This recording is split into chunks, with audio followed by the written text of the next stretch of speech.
Good evening, everyone.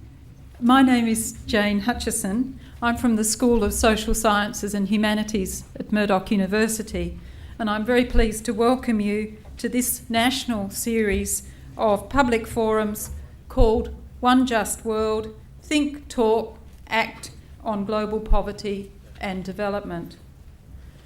This series is an initiative of the Australian Government's International Development Agency, AusAid, in partnership with International Women's Development Agency and World Vision Australia.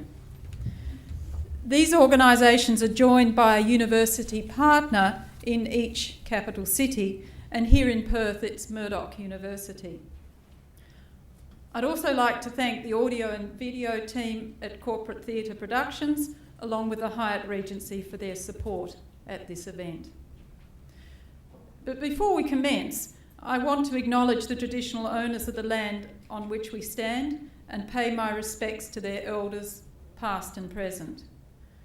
Respecting the rights and contributions of Indigenous peoples is an increasingly important strand of international development.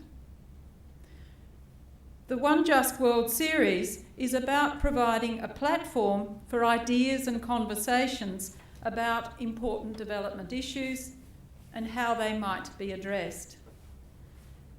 And they're there to provide you the opportunity to question people directly involved in international development, to make your own suggestions, and find out more about ways in which you might contribute and get involved. So tonight's focus is on ending poverty in Africa, what Australia can do.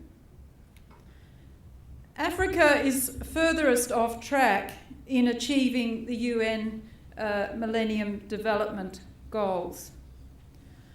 Half the continent's population lives in extreme poverty.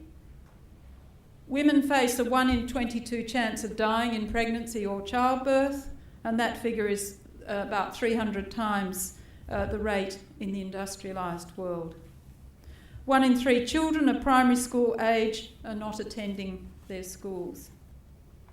But by the same token, with great geographic and cultural richness, significant natural resources and emerging new leadership, we are also seeing areas of remarkable improvement. For example, the number of HIV/AIDS sufferers with access to antiviral drugs is now about 2 million, and that's 40 times the figure in barely 6 years ago.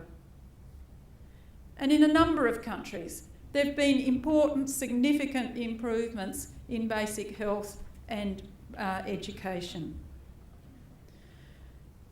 The Australian government is increasing its aid and development focus on Africa, particularly in food security and agriculture, maternal and child health, and water and sanitation. Are these the areas that should be focused on? What about the role of governance reforms? Can aid lead to long-term change, or is local economic activity the real engine of growth and development?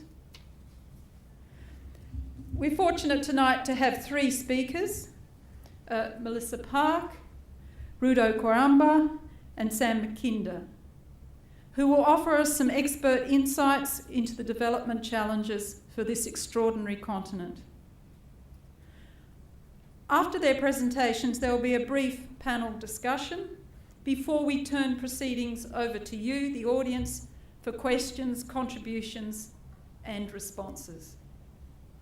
So I'd like to now welcome the host of tonight's forum, Melissa Park. Melissa was elected as the federal member for Fremantle in November 2007. Before entering Parliament, she worked as a senior lawyer in the United Nations, with the UN peacekeeping mission in Kosovo, in Gaza to assist Palestinian refugees, and in the office of the Under Secretary General for Management in New York. There she was responsible for oversight of the internal system of administration of justice, as well as for establishing the UN Ethics Office.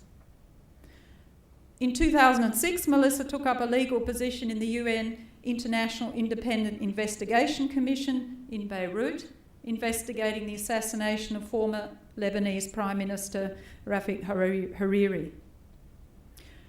Prior to joining the UN, Melissa was a lecturer at Murdoch's Law School, and before that, the solicitor in charge at the Bunbury Community Legal Service. And it was in this role that Melissa's strong sense of public service vocation was formed. Please welcome Melissa Park.